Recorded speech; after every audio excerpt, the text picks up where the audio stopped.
What's up, sunshine? I'm Coy Wire. This is CNN 10, and you all are good. We put another misspelling in 10-second trivia yesterday. See right there, it says implement, not correct. There's only one I in the word, and a bunch of you are paying attention. It's implement with an E in the middle, and lots of you caught it on your P's and Q's and E's. But the first person to step up was Mr. Sanger at Wisconsin Rapids Middle School. Rise up and well done. All right, let's get to our top story of the day. We start with recession fears, which have been rocking the stock market this week and causing concerns for the broader U.S. economy. The economic anxiety came on quickly because only 20 days ago, the U.S. stock market was at all-time highs, and the U.S. economy appeared to be growing at a solid pace. Thoughts of a recession were on hardly anyone's minds, but now economists are saying the risk of a recession is rising. So what is a recession? A recession is when we see a significant decline in economic activity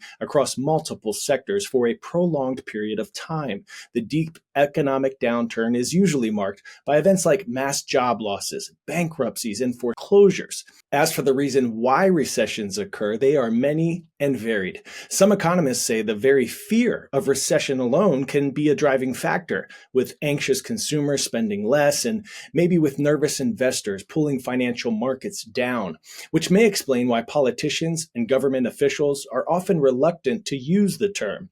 While it's too early to say if the U.S. is heading into a recession, what's causing economists to raise their concerns over a downturn is a lot of uncertainty in the U.S. economy right now. There has been growing confusion over tariffs and other fast-paced economic policy changes from President Donald Trump's administration, like federal spending cuts and mass layoffs of federal workers.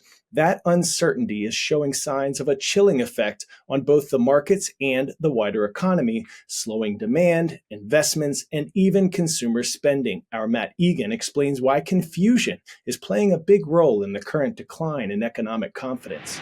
This happened so fast. Markets this morning down again. There are flashing warning signs right now. Are you expecting a recession this year? I hate to predict things like that. The market went from all-time highs to a full-blown recession scare in the span of just 3 weeks. This sell-off has wiped more than $4 trillion in value off the S&P 500. It's another reminder of how fragile confidence can be. Confidence has been shaken, both in the economy and in the administration's agenda. If you don't make your product in America, however, under the Trump administration, you will pay a tariff, and in some cases, a rather large one. President Trump's chaotic trade war, where tariffs are turned on and off again in the blink of an eye, are part of the problem. Investors crave stability, not chaos. Former New York Fed President Bill Dudley tells me that a lot of this is self-inflicted. Tariffs have two effects. One, they push up prices, and two, they push down growth. The Trump administration is making things worse by this sort of on again, off again approach. So the uncertainty level is higher than it needs to be. Of course, it's way too early to conclude a recession is coming. The unemployment rate remains low. Jobs market continues to grow. This economy has proven very resilient in the past, withstanding supply chain chaos, $5 gas, the Fed's war on inflation, and the regional banking crisis. But this is a new test. 10-second trivia. Which European country does not border the North Sea? Great Britain, Denmark, Spain, or Germany?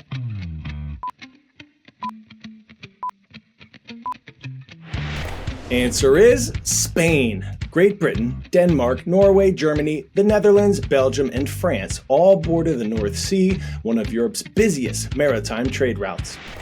We go to news now out of the North Sea, where a cargo ship crashed into an oil tanker transporting jet fuel for the U.S. military, igniting a fiery blaze off the coast of England. The British Coast Guard rescued all 23 crew members from the oil tanker, but one crew member of the cargo ship is missing, presumed dead by the British government. There is no explanation for the crash so far, which has maritime experts scratching their heads because of safety and navigation features commonly found on these types of ships to avoid these kinds of accidents. Our Isabel Rosales shows us why scientists are now concerned about a possible environmental disaster.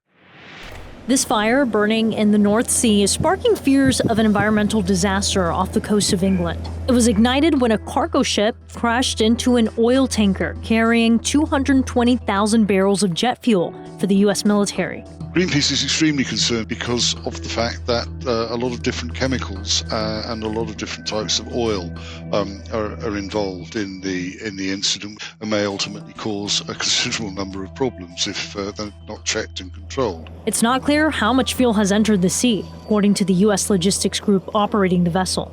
Aviation fuel is a very thin, non-viscous type of fuel, so it tends to spread out in a very thin layer over a large surface area and evaporate fairly quickly. It's kind of like kerosene. Although thinner than crude oil, jet fuel is still very dangerous for wildlife. Any animals like seals or birds that are caught in that will become oil fouled. Most birds that get fouled with oil don't normally survive in very great numbers. There's also reports of dolphins and harbour porpoises in the region who are also vulnerable. The cargo ship was carrying 4 empty containers that had previously contained the toxic chemical sodium cyanide, according to the vessel's owner.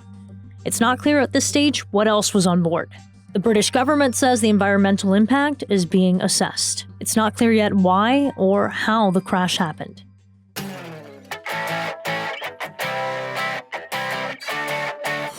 Today's story getting a 10 out of 10, a scuba diver uncovering unique treasures, golf balls. Jim Best has been finding lost golf balls underwater for decades, making a business out of selling them back to golf shops. At one point in his career, Best was dredging up to 2 million golf balls per year from 65 different golf courses across the United States eastern seaboard. Our Don Riddell caught up to chat with Best for insight into the perks and pitfalls of the job.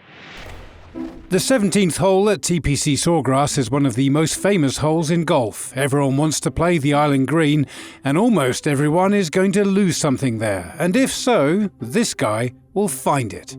I see like too few people actually do see it, right?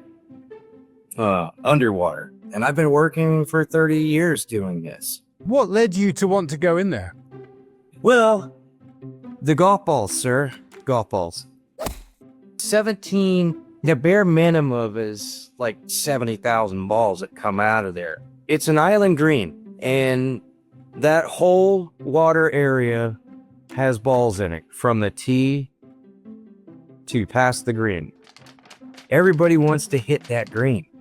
And as I'm watching, some guys do, but mostly it's just a challenging green. Jim salvages golf balls from other courses in Florida too, but the 17th hole at Sawgrass is so hazardous to golfers that their watery grave is his Aladdin's cave. This is Tiger Woods' ball from 2005. We've got Donald Trump's ball here. Okay. POTUS number 45. Maybe this is Tom Brady's ball. Apart from golf balls, have you found anything else in there? Clubs, alligators, what do you want? Where do you want to start? For a couple of years, there were some large gators in there, and that was fun. Cell phones, mainly putters. All right, rock stars, it is shout out time now, and this one goes to the Patriots at Patrick Henry High School in San Diego, California. Thank you for spending part of your day with us. Fun fact, Patrick Henry was a founding father, a major figure in the American Revolution, famous for his speech, "Give me liberty or give me death," at the Second Virginia Convention in 1775. He then became the first and 6th governor of Virginia after independence was won from the British. The more you know. Have an awesome day, everyone. Let's do it again tomorrow, right back here on CNN 10.